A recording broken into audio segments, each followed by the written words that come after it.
a la licenciada Verónica Lizardi Rojo. Ella cuenta con estudios de licenciatura en diseño gráfico por la Universidad Nacional Autónoma de México. Comienza su actividad laboral en la iniciativa privada, en empresas como Televisión Azteca, desde donde realiza interfaces web. Posteriormente se trasladó al sector educativo en el Centro de Alta Tecnología de Educación a Distancia, CADET de la UNAM. Ella ha diseñado cursos en línea. Esto la lleva a consolidarse como profesora de tiempo completo en la Universidad Tecnológica de Puebla, para el Departamento de Educación a Distancia, y posteriormente estudia la maestría en Sistemas Computacionales en la Universidad Popular Autónoma del Estado de Puebla. Actualmente funge como doctorante en la División de Tecnologías de la Información. Es representante del cuerpo académico TIC Educativa y forma parte del comité editorial de la revista Docencia e Innovación Tecnológica, así como del Comité de Ingreso y Promoción y Permanencia Académica Institucional. Aunado a lo anterior, en 2022 se inscribe a este posgrado en Diseño y Visualización de la Información en la UAM Azcapotzalco, de donde nos va a presentar pues parte de su investigación. Pues bienvenida, maestra Verónica. Continuamos con la dinámica. Tiene tiempo total 30 minutos. Va otra vez. Buenos días a todos. Antes que nada quiero agradecer a la doctora Marcela Esperanza Buitrón de la Torre, quien ha sido mi asesora y guía en este tiempo. Realmente estoy ya en el doctorado, pero apenas estoy en el segundo trimestre, entonces esto es como el inicio de la investigación, lo que se lleva hasta el momento, y se trata de la importancia de la visualización creativa y el diseño de la información en actividades para la alfabetización digital de los docentes senior en México, y ahorita especificaré un poquito más. ¿Cuál sería en este caso el contexto? Pues la educación superior en México, más enfocada a las universidades tecnológicas. La problemática es que existen ya docentes que dominan su área de especialización, pero que no tienen competencias digitales e informáticas, o muy pocas, en una era de desarrollo social digital. El grupo de enfoque serían estos docentes considerados senior y que son analfabetas digitales. Los factores que se reflejan aquí es que pues, ellos pueden tener la imposibilidad de acceso o la resistencia a la incorporación tecnológica. Esto se vio muy evidenciado cuando, pues precisamente a raíz de la pandemia. Las consecuencias de esas carencias es que solamente le dan validez a los medios tradicionales para dar sus clases, y desaprovechan las tecnologías emergentes para el desarrollo de los procesos educativos. Ya existen acciones institucionales, pero en ocasiones son insuficientes cuando se trata de los inmigrantes digitales. O sea, ellos parten de la idea de ya nada más desarrollar las competencias específicas de la educación. Tecnológicas, y la propuesta es utilizar la visualización creativa como fundamentación teórica de apoyo en estos procesos cognitivos y para hacer el diseño de la información. Entonces, primero vamos a empezar con el tema de los docentes senior. Los docentes senior, bueno, si nosotros nos enfocamos a lo que dice Jacob Nielsen, él dice que el usuario considerado senior es de los 65 en adelante, y la Organización Mundial de la Salud también opina igual, que hablamos de los 65 en adelante, pero las Naciones Unidas dice que los, digamos, adultos seniors son a partir de los 50. Si nos enfocamos en lo que dice la Asociación Americana de Personas Retiradas, ellos los dividen de hecho en dos subgrupos, uno de 50 a 64 y otro de 65 a 74. Por eso es que consideramos que el docente senior es a partir de los 50, porque además algunos de las personas de 50 o más, por las regiones en las que nacieron, no tuvieron acceso a la tecnología de inicio, como algunos otros de las ciudades centrales, y además todavía están en edad laboral. Bueno, de acuerdo a Data México, en su informe del primer trimestre de 2022, dice que las entidades federativas con más número de profesores universitarios son el Estado de México, la Ciudad de México y Puebla. A nivel nacional, la mayoría de ellos se encuentra en un rango, o sea, los profesores universitarios, entre los 45 a los 54 años. De ahí los docentes senior de 55 a 64 ocupan un 20.79% y los de 64 a 74 son el 5.8%. Eso realmente pues es todavía una minoría importante para considerar dentro de los procesos educativos actuales. También si checamos lo que dice la Asociación de Internet en México de 2022, dice que el 42.9% de los adultos mayores de 54 años se encuentran desconectados. Esto es casi la mitad. Los que sí se conectan es porque quieren acceder a clases en línea o al trabajo en casa. Y los que no acceden es porque no tienen las habilidades digitales, que esto es un 35%, o no tienen los recursos para entrar. Esto es, hablamos de un 23%. Entonces, debemos recordar que el acceso a las TIC es un derecho ciudadano y una persona analfabeta tecnológicamente pues está al margen de esta red comunicativa y puede ser excluido socialmente. Entonces, aquí la TIC es un elemento clave para la cohesión territorial, económica y social y se tiene que impulsar a través de instituciones públicas, empresas tecnológicas e incluso los propios habitantes de estas zonas rurales. Bueno, existen 5 pilares para implementar la tecnología. Uno es considerar la infraestructura, los servicios que se ofrecen a través de ella, la formación de la población en el uso de manera óptima, la capacidad para hacer la información accesible para que ésta se convierta en conocimiento y la llamada accesibilidad universal. ¿Cuáles son las barreras que enfrentan estos adultos? Bueno, desde el manejo de sus dedos para utilizar la tecnología, el no saber la lógica de los dispositivos electrónicos y esto le puede producir decepción o frustración. Los docentes migrantes digitales son aquellos que no nacieron y crecieron en un mundo tecnológico y por tanto se sienten cohibidos a la hora de poner sus equipos o a la hora de manipular los recursos que tienen frente a los estudiantes que normalmente ellos ya nacieron con estas tecnologías. El alfabetismo funcional se refiere también no solamente a que sepan utilizarlo, sino que además les sepan sacar provecho en cuanto a los objetivos de la educación.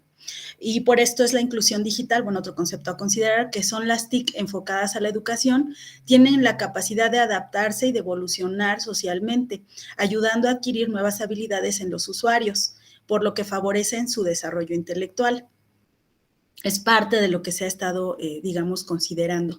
Ahora, si nos enfocamos únicamente a una tecnología en particular, esta tecnología puede ser obsoleta a lo largo del tiempo.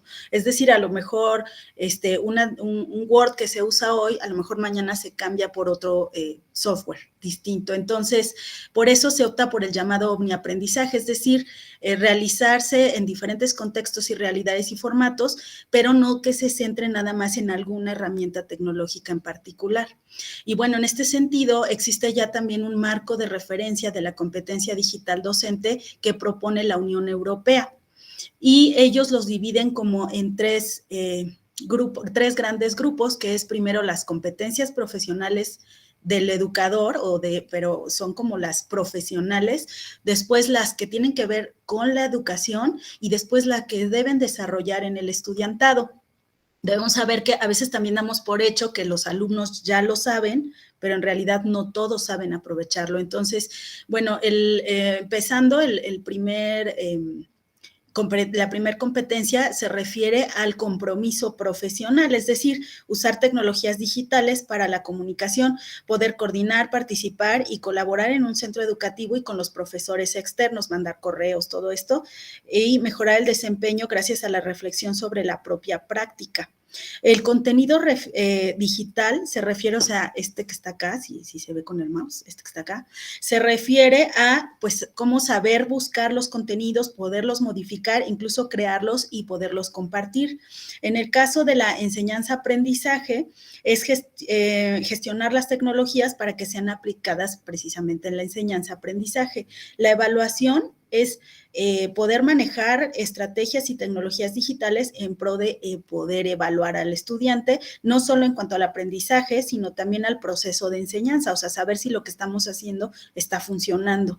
De aquí también parte el empoderamiento de los alumnos, es decir, que ellos también puedan utilizar las tecnologías y acá el desarrollo de las competencias, es decir, que ellos también puedan resolver problemas, desarrollar la parte de la seguridad de la información, etcétera. Nosotros estamos partiendo, en el caso de los docentes senior, en primero desarrollar las competencias profesionales. Bueno, dentro de los conceptos que hay que considerar para las estrategias de alfabetización sería pues el concepto de alfabetización digital que propone en inicio Gilster y que se sigue utilizando. Es la capacidad para comprender y usar la información en múltiples formatos y de varias fuentes que se presentan a través de ordenadores, enfrentarse críticamente a distintos tipos de texto dentro de la era digital para valorar lo que sucede en el mundo y mejorarlo en la medida de sus posibilidades. De aquí pues también hay que considerar la usabilidad, es decir, poder ampliar el rango de los usuarios para que ellos puedan entrar a estos recursos y considerando también sus características individuales, sus facultades físicas y las neurológicas a causa de la edad. En este caso, el diseño para seniors considera esta diversidad funcional asociada a la edad, por lo que pues busca el acceso eficaz, eficiente de los contenidos. Ahora, otro de los conceptos a considerar como estrategia educativa sería la andragogía, que es el arte y la ciencia de facilitar el proceso de aprendizaje del adulto. Para esto, bueno, el INEA propone que 4 premisas. Primero dice que el adulto pues ya tiene un autoconcepto distinto, es decir, se traslada de una persona dependiente, es decir, no solo es lo que me da el profesor, sino es una persona autodirigida, lo que yo sé que debo de estudiar y aprender. El adulto también utiliza experiencias previas y las convierte en parte de este aprendizaje. Esto es como tiene que ver con la teoría del constructivismo. También la disposición para aprender es muy importante. Si él no está realmente seguro que esto es lo que quiere aprender, no le logra poner, no tiene esta motivación, no le logra poner el entusiasmo necesario. Su perspectiva del tiempo puede cambiar y se centra más bien en los problemas. Otro de los conceptos es la parte ergonómica, no solamente la física que tiene que ver con el músculo, el esqueleto y el cómo utilizar una herramienta, sino también la parte cognitiva, es decir, cómo una persona va a conocer y actuar para hacer una tarea sintiendo los estímulos del ambiente, cómo recibe la información de otros y decide las acciones más apropiadas y las transmite para poder hacer sus actividades. Otras estrategias, bueno, en este caso son las 5 que se proponen Salazar y Rodríguez. La parte cognitiva es cuando las acciones están encaminadas al aprendizaje significativo, o sea, que les deje realmente algo.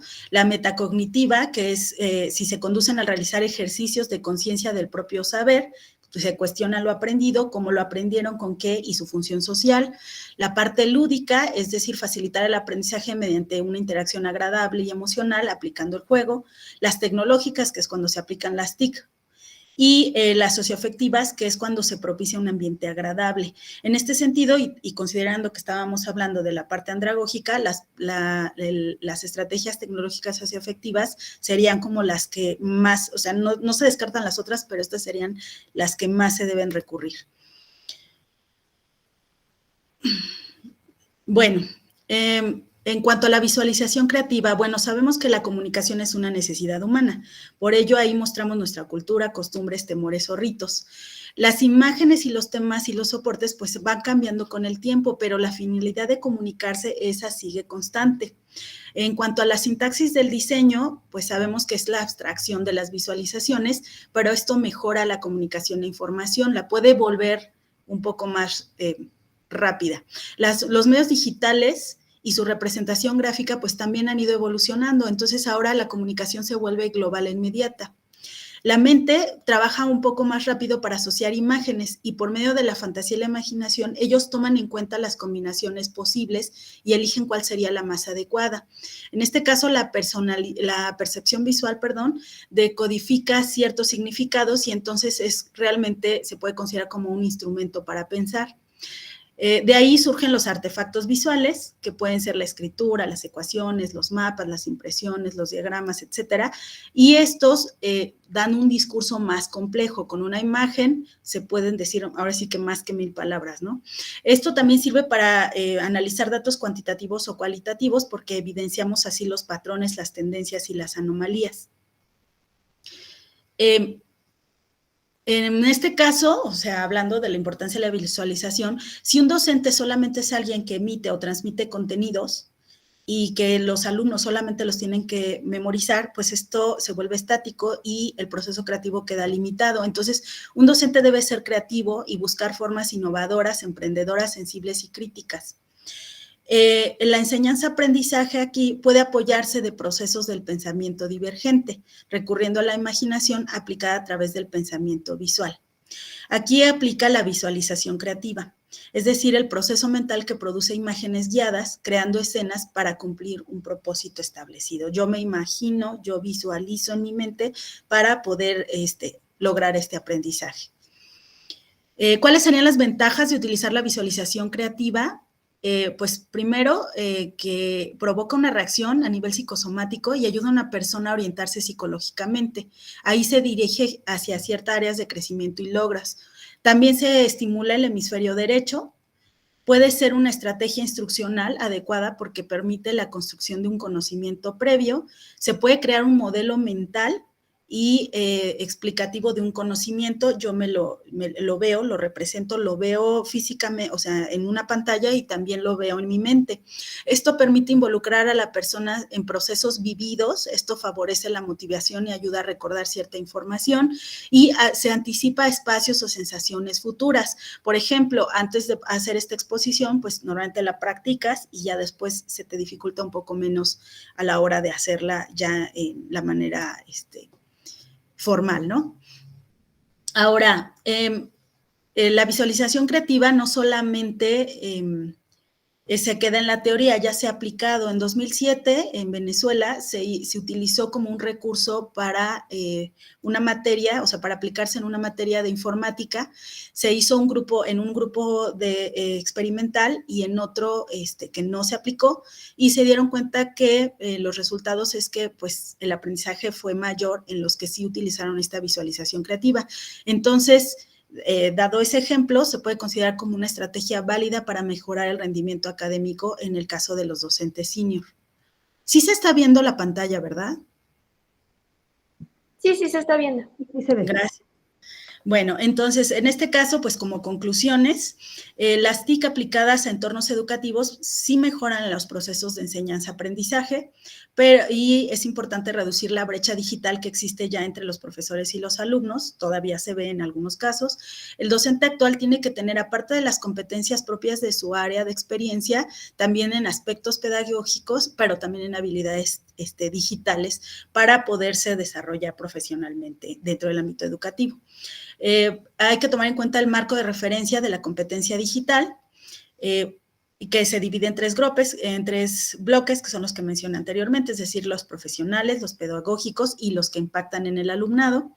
De ahí también las acciones de las instituciones, las acciones actuales, pues también tienen que tomar en cuenta a los docentes senior, que son en su mayoría inmigrantes digitales, y deben adecuar por esto sus estrategias. Primero, centrarse en una alfabetización digital inicial para que le pierdan este miedo a la tecnología, y ya después desarrollar las competencias del mundo educativo.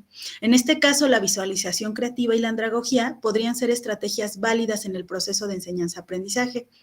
Y acá pongo algunas cuantas referencias de lo que de dónde se sacó esta información o el sustento, solo algunas porque son bastantes más, y les dejo esta frase que me llamó mucho la atención. Dice: todo lo que la mente del hombre pueda idear se puede conseguir.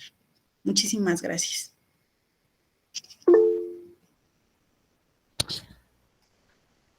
Muy bien, vamos a comenzar con la sesión de preguntas. Adelante, Lourdes Cabrera. Hola, muy buenos días. Bueno, primero que nada, felicitarte por el tema, ¿verdad? Es un tema que me ha interesado mucho desde siempre, esto de que los docentes tengan las habilidades para que podamos, pues, convivir en, en esta nueva actualidad, ¿verdad? Entonces, te felicito, el tema yo lo ando correteando desde hace muchísimo tiempo, trabajo en la coordinación de servicios de cómputo, de hecho me toca, ¿verdad?, educar a los académicos en estas nuevas tecnologías. He propuesto el tema un montón de veces en varias divisiones, pero me da gusto que tú sí lo estás llevando a cabo. Y bueno, en algún momento en Ciencias Sociales y Humanidades me dijeron que estaba yo creando una herramienta muy poderosa para un problema así de pequeñito. Eso fue antes de la pandemia.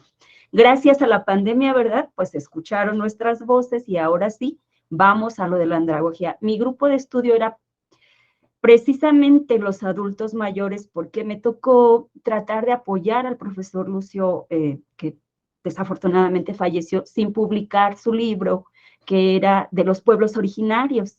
Todo por falta de conocer las TICs. O sea, entonces, imagínate una cosa tan importante por una herramienta así de pequeñita, que solo somos un conector, ¿verdad? Hay tanto que decir, tienen tanto que decir. Se fue el profesor Antuñano, se fue el doctor Iván, y se quedaron muchas cosas en el tintero. ¿Por qué? Porque esta brecha digital se hizo enorme, ¿no? Entonces se hizo muy evidente a la hora de la pandemia, y bueno, ya quiero ver los resultados de tus estudios. Te felicito, adelante, vas muy bien, y pues encantada con tu tema. Gracias. Gracias, Lourdes. Sí, también tenemos felicitaciones de parte de Héctor Manuel de Samperio Poblano, Alfredo Espinosa Fernández y María Elena Sánchez Roldán. Dice: muchas felicidades, coincido con el tema, es fundamental en tiempos donde la educación tiene otros escenarios, y coincido con la maestra Lourdes. Es que se me movió el chat. Ok, coincido con la maestra Lourdes. Hay maestros con muchos conocimientos y experiencias, y solo les falta seguridad para poder llevarlas a la virtualidad. Alma Carla Buyoli, también muchas felicidades. Es un tema muy importante, sobre todo en la actualidad. Mi mamá al inicio de la pandemia fue una docente que, aunque no es muy grande, pero tuvo muchos problemas adaptarse al sistema en línea. En verdad es algo que va a ayudar muchísimo. ¿Nos puedes comentar al respecto, Verónica? Sí, bueno, antes que nada, pues muchas gracias por las felicitaciones. Sí, a veces no es que seas muy grande. De hecho, al principio yo cuando empecé la investigación decía son 65 y más, o sea, 60 y más. Pero ya haciendo las encuestas me di cuenta que hay personas que tienen 50, 50 y tantos y ya tienen esta carencia. Entonces yo decía, bueno, pues yo tengo 47, entonces dije, me faltan 3. Entonces a veces es un poco pues como el ego, ¿no? Golpe al ego, que hay personas que no desarrollan esto, pero me di cuenta que a veces tiene que ver con las circunstancias de quien lo está viviendo. Es decir, por ejemplo, yo estoy en la universidad, o sea, mi estudio se va a centrar en la Universidad Tecnológica de Puebla, y ahí algunos profesores incluso vienen de regiones donde no tuvieron acceso a la tecnología desde la infancia, e incluso no podían dar clases a distancia cuando hubo la problemática de la pandemia, porque luego no llegaba el internet, tenían que trasladarse a otros lados. Entonces, sí, a veces es una necesidad estudiarlo, pero a veces las circunstancias no te dan. La dificultad es que a veces, aunque nuestros padres nos enseñaron a usar una cuchara, luego los mismos hijos no tenemos la paciencia para enseñarles a ellos a usar un celular.